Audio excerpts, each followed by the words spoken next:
In the hill country of Galilee, in a small village pressed between olive groves and rocky slopes, there lived a carpenter named Thomas. He was not the disciple history remembers.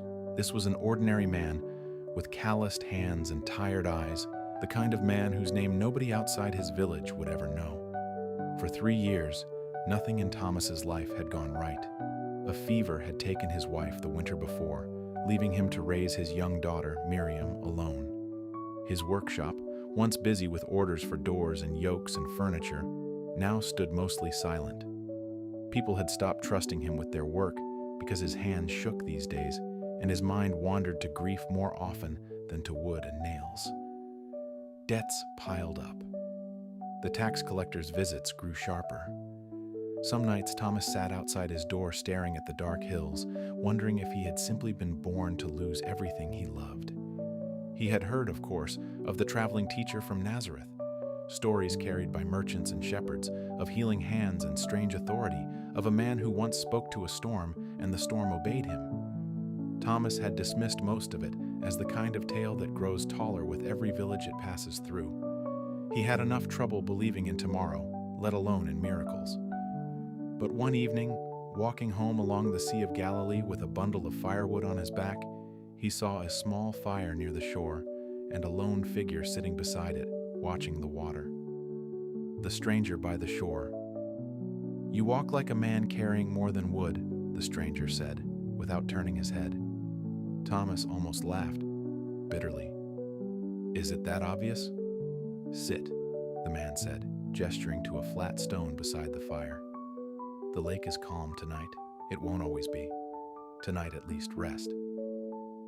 There was something in the stranger's voice, not pity, but a kind of quiet authority, as if he had already walked through every kind of storm a person could walk through, and had simply decided not to be afraid anymore. Thomas sat. He hadn't meant to talk, but somehow, between the crackle of the fire and the lapping of water on the stones, the whole story came spilling out. His wife, his daughter, his failing workshop, his fear that he was simply unlucky, cursed, forgotten by whatever God might be watching. The stranger listened without interrupting. When Thomas finally fell silent, ashamed of how much he'd said, the man only nodded slowly. "You think your strength has run out," he said, "but you have mistaken the source of strength. Let me tell you a secret. Not a magic word, not a trick. A secret because so few people stop long enough to learn it. There are, in fact, several such secrets. If you are willing to hear them, you will leave this shore a different man than you came." Thomas, half out of desperation and half out of a curiosity he hadn't felt in years, said simply, "Tell me." "The first secret. You are not who your troubles say you are." "When a storm strikes a lake," the stranger began, "the water doesn't ask whose boat it is before it rises.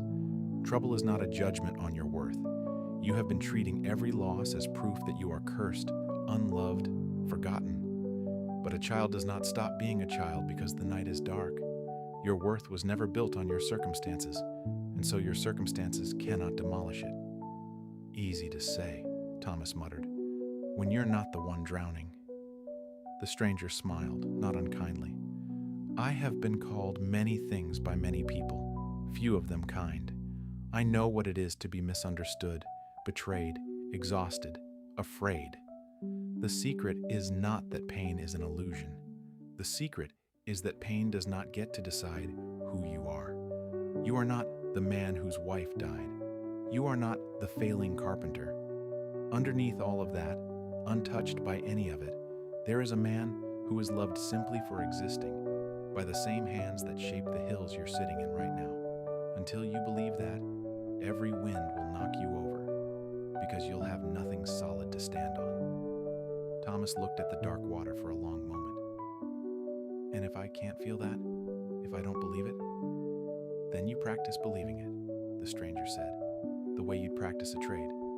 Every morning, before the grief and the debts crowd in, you remind yourself, 'I am held.'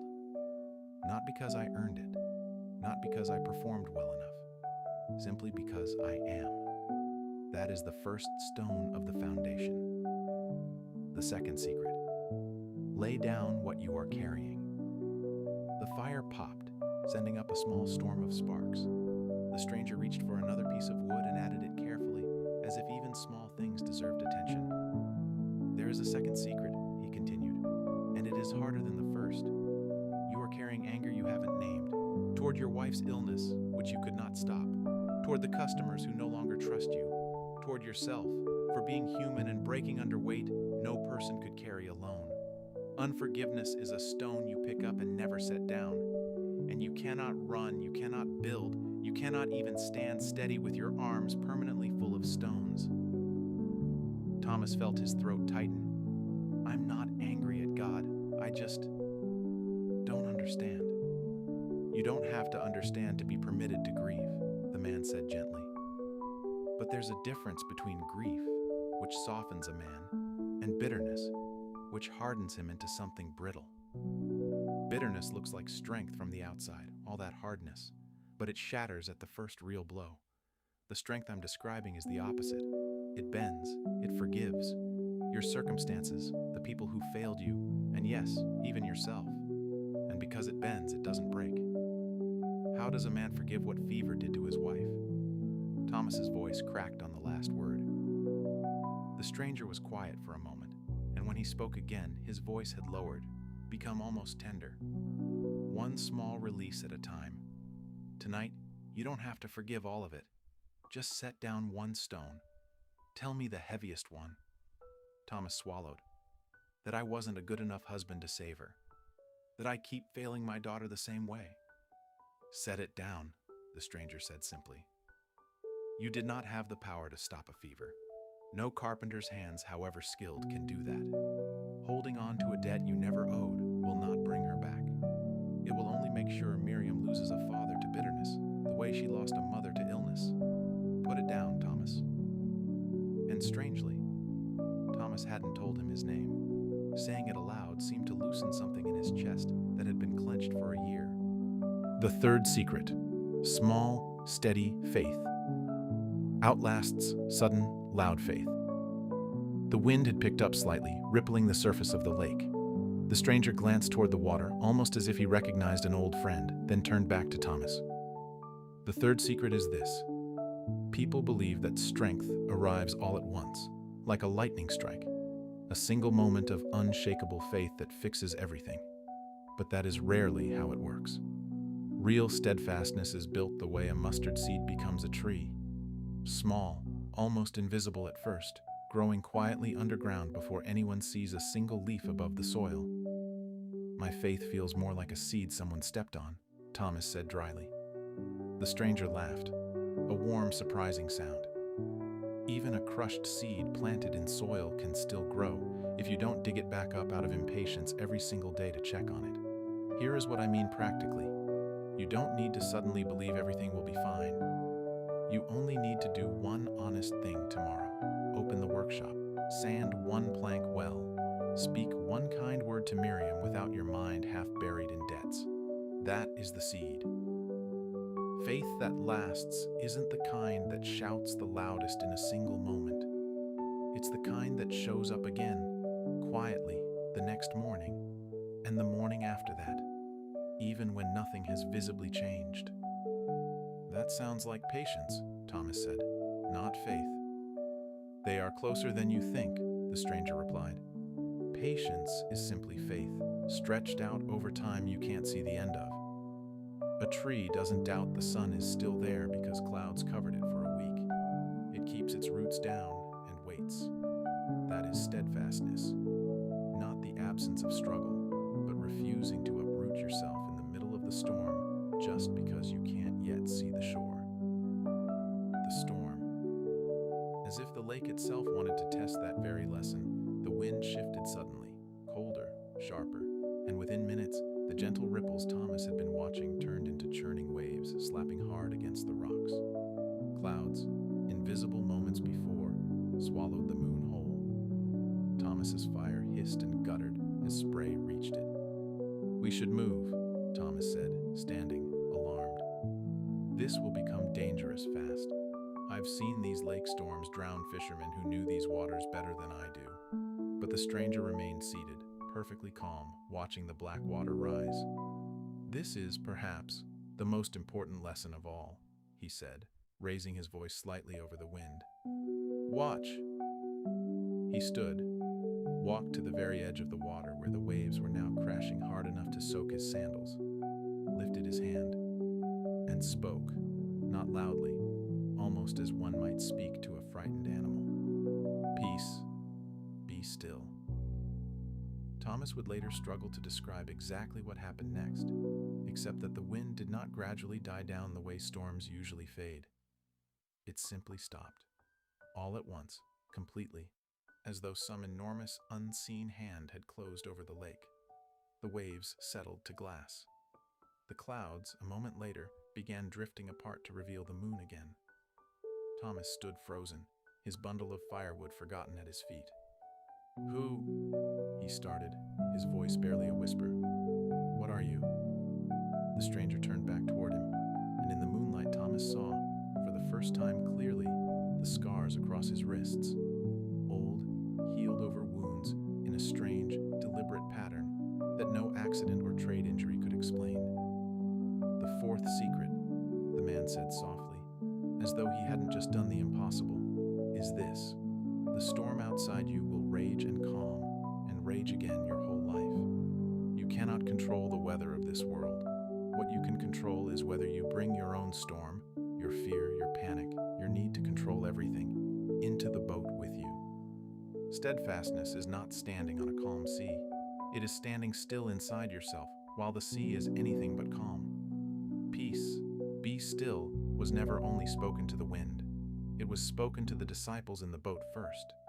Thomas's legs felt unsteady beneath him, and not from the wind. You're him, he breathed, the teacher from Nazareth, the one they say many things about, the stranger said, with something between sorrow and gentleness in his eyes. Some true, some not, but yes. The fifth secret, build on rock, not on sand. Thomas sank back onto the stone, his mind reeling, but the man, Jesus, simply sat back down beside the fire as though nothing unusual had occurred, and rebuilt the small flame with the same patient hands. There is one more secret, he said, and it ties together everything I've told you. A house built on sand may look just as fine as one built on rock, until the rains come and the floods rise. Then the sand shifts, and the house falls, and great is its fall. But a house built on rock can be struck by the very same storm and still stand, not because the storm was gentler, but because the foundation was sound before the storm ever arrived. What is the rock? Thomas asked. Tell me plainly. I've had enough of riddles for one night. Jesus smiled. The rock is everything I have told you tonight. Live daily instead of merely heard once. Knowing you are loved beyond your performance. That is rock. Releasing the stones of bitterness instead of carrying them forever. That is rock. Showing up with small, faithful obedience instead of waiting for a single dramatic miracle. That is rock. And trusting that I am present in your boat even when the wind looks like it will tear the sail apart. That, more than anything, is rock. None of this prevents the storm from coming, Thomas. It only determines whether you're still standing when it passes. Thomas looked down at his trembling hands. The same hands that built doors and coffins and cradles. The same hands he'd believed were simply unlucky. I don't know how to do all of that. I'm just a carpenter. So was I once, Jesus said. The secret was never reserved for priests and prophets. It was always meant for tired men sitting by lakes at night, wondering if they had anything left to give. You have more than you think, Thomas. You only needed someone to remind you where to dig your foundation. The return. They sat together until the fire burned low, speaking less now, simply watching the calm water and the slow wheel of stars overhead. When at last Thomas rose to walk home, Jesus stood with him. I won't always sit by your fire and calm your storms for you, he said. That is not the secret either, depending on a miracle every single night.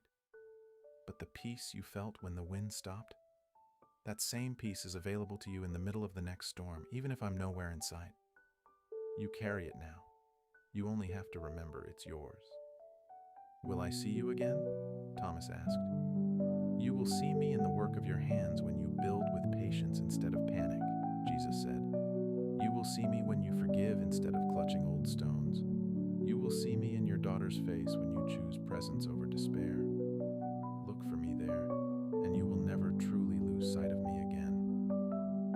Thomas reached his door, Miriam was waiting up for him, worried by how late he was.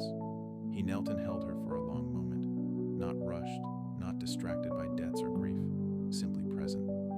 And something in his chest, clenched tight for over a year, finally, fully released. What grew from one quiet night? In the months that followed, the village noticed a change in the carpenter they had written off. His hands steadied, his workshop reopened, not because his circumstances suddenly transformed overnight, but because he showed up. One plank, one customer, one small honest day at a time.